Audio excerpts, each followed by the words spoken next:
तो चलिए आज के इस विश्लेषण में सीधे गोता लगाते हैं। कहानी की शुरुआत ही एक ऐसे चौंकाने वाले सवाल से होती है जो किसी का भी ध्यान अपनी ओर खींच ले। आखिर कोई सर्वोच्च देवता स्वयं भगवान शिव अपने ही बच्चे का सिर क्यों काटेंगे? सच में ये एक ऐसा सवाल है जो गहराई से सोचने पर मजबूर कर देता है ना? जैसा कि इस स्लाइड में दिखाया गया है, मूल डॉक्यूमेंट्री इस घटना को सिर्फ एक हिंसक कृत्य मानकर नहीं छोड़ देती, बल्कि इसे कर्तव्य, आज्ञा पालन और माता पिता के असीम प्रेम जैसे गहरे दार्शनिक विषयों की एक बहुत ही जटिल कहानी के रूप में पेश करती है। एक चौंकाने वाला ईश्वरीय रहस्य। सदियों से लोगों को मंत्र मुक्त करने वाली इस प्राचीन कहानी की संरचना को समझना बहुत जरूरी है। चलिए आगे बढ़ते हैं। इस डॉक्यूमेंट्री में पूरी कहानी को इन 4 मुख्य स्तंभों में बांटा गया है। ये ढांचा दरअसल एक चौंकाने वाले कृत्य को भक्ति और समर्पण के एक बहुत ही व्यवस्थित पाठ में बदल देता है। पहला भाग है रक्षक का कर्तव्य। आइए देखते हैं कि इस महासंग्राम की शुरुआत कैसे हुई और वो कौन सा पवित्र आदेश था जिसने इस पूरी घटना की नींव रखी। कहानी का मंच तब सजता है जब माता पार्वती बाल गणेश की रचना करती हैं और उन्हें सिर्फ एक बिल्कुल स्पष्ट आदेश देती हैं कि चाहे कुछ भी हो जाए, द्वार की रक्षा करनी है। यहाँ जो सबसे अहम शब्द है वो है कर्तव्य।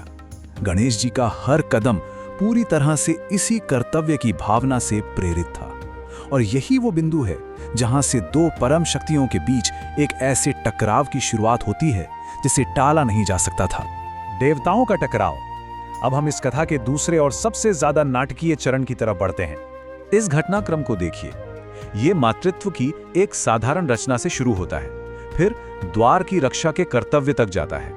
लेकिन जैसे ही भगवान शिव अपने ही घर में प्रवेश करने के लिए आते हैं, बात एक ब्रह्मांड हिला देने वाले अंतिम महासंग्राम में बदल जाती है।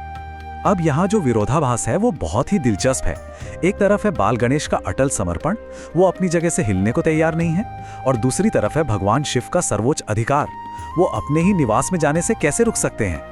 ये हमारे पौराणिक साहित्य का एक बहुत ही क्लासिक पैराडॉक्स है। और फिर वो होता है जिसकी किसी ने कल्पना भी नहीं की थी। जब एक अजेय शक्ति किसी अटल चट्टान से टकराती है तो परिणाम स्वरूप वो दुखद और चौंकाने वाला क्षण आता है, सिर का धड़ से अलग होना। यही इस पूरी डॉक्यूमेंट्री का केंद्र बिंदु है। एक माँ का असीम प्रेम। यहाँ से ये कथा युद्ध के मैदान को छोड़कर सीधे अपने भावनात्मक मूल की ओर मुड़ जाती है। इस विनाशकारी घटना के बाद डॉक्यूमेंट्री का पूरा फोकस माता पार्वती के असीम दुख पर आ जाता है। एक शोक संतप्त माँ का क्रोध और उनकी भयानक शक्ति, ये वाकई रोंगटे खड़े कर देने वाला विषय है। इस बात पर बहुत जोर दिया गया है कि अपने पुत्र को खोने पर माता पार्वती की प्रतिक्रिया सिर्फ उनका व्यक्तिगत दुख नहीं थी, बल्कि इसने एक ऐसी ब्रह्मांडीय घटना का रूप ले लिया जिसने सचमुच पूरी सृष्टि को ही मिटाने का खतरा पैदा कर दिया था। भक्ति का सार। अब हम इस विश्लेषण के अंतिम भाग की ओर बढ़ते हैं, जहां इस त्रासदी के पीछे छिपे गहरे आध्यात्मिक अर्थ को समझाया गया है। पूरे ब्रह्मांड के संतुलन को वापस लाने और माता पार्वती के क्रोध को शांत करने के लिए भगवान शिव गणेश जी के सिर की जगह एक हाथी का सिर लगा देते हैं, और इस तरह उन प्रिय देवता का जन्म होता है जिनकी आज हम सब इतनी श्रद्धा से पूजा करते हैं। ये 3 चरण देखिए। पूर्ण आज्ञा पालन यानी बलिदान, फिर ईश्वरीय हस्तक्षेप यानी विनाश, और अंत में ब्रह्मांडीय पुनर्जन्म। ये पूरा घटनाक्रम इस कहानी को महज एक दुखद आख्यान से निकालकर कर्तव्य और ईश्वरीय पुनर्जन्म की एक बेहद खूबसूरत आध्यात्मिक यात्रा में बदल देता है। और यहाँ एक और दिलचस्प बात सामने आती है। ये विशिष्ट डॉक्यूमेंट्री दरअसल एक बहुत ही विशाल डिजिटल भक्ति इकोसिस्टम का हिस्सा है। आज के इस आधुनिक युग में लाखों लोग इन हिंदू पौराणिक कथाओं के डिजिटल संस्करणों के साथ कितनी गहराई से जुड़ रहे हैं, ये सच में कमाल की बात है। जरा संबंधित वीडियो के इन आंकड़ों पर नजर डालिए। लाखों करोड़ों व्यूज। ये नंबर साफ तौर पर बताते हैं कि आधुनिक दर्शकों का एक बहुत बड़ा वर्ग आज भी इन प्राचीन कहानियों में छिपे गहरे दार्शनिक पाठों को जानने के लिए कितना उत्सुक है। लोगों के अंदर इस ज्ञान की एक गहरी भूख है।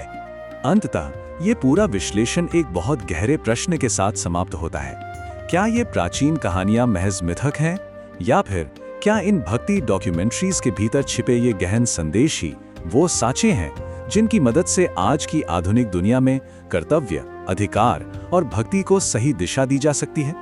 खैर, ये कुछ ऐसा है जिस पर हम सबको गहराई से विचार करना चाहिए।